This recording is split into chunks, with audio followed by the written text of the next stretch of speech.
আসসালামু আলাইকুম। সবাই কেমন আছেন? আলহামদুলিল্লাহ, আল্লাহর অশেষ রহমতে ভালো আছি।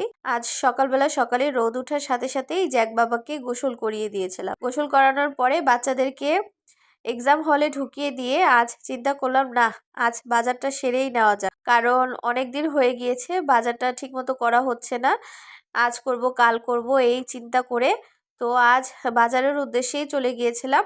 বাজারে যেয়ে মাছ, মুরগি, যেটা মাছের যে সদাইটা সেটা আমি করে নিয়েছিলাম। তো বিভিন্ন রকমের মাছ নিয়েছিলাম। সেখানে পাবদা মাছ ছিল, তারপর পোয়া মাছ ছিল, তেলাপিয়া ছিল, পাঙ্গাস মাছ ছিল, মুরগি ছিল, আরো অনেক কিছু ছিল। আসলে সবকিছু বলে ওঠাটা পসিবল হয়ে ওঠে না।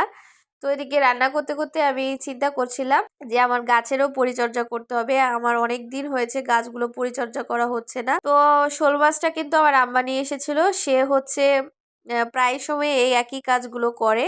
যখন আমার বাসায় আসে সেটা নিয়ে আসার চেষ্টা করে।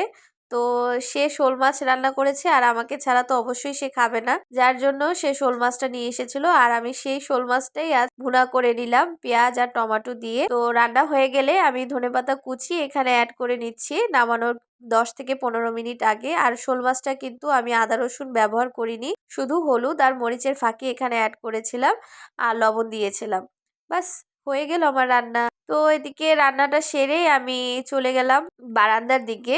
বারান্দায় আমার গাছের যে পরিচর্যা অবশ্যই করতে হবে। গাছটা ছোট একটা টবে ছিল, সেটা পরিবর্তন করে স্থানান্তর করা হয়েছে। তো সেজন্য আমি বড় একটা টবের মধ্যে গাছটা সুন্দর করে ডিমের খোসা ছিল, সে খোসাগুলোকে আমি বেটে নিয়েছিলাম। খোসাগুলো দিয়ে মাটিটা মিক্সড করে সার হিসেবে আমি অন্য একটি পাত্রে অথবা টবে সেটা স্থানান্তর করে নিয়েছি। তো ভালো লাগলে অবশ্যই সবাই আমার ভিডিওটিকে লাইক, কমেন্ট আর সাবস্ক্রাইব দিয়ে যাবেন।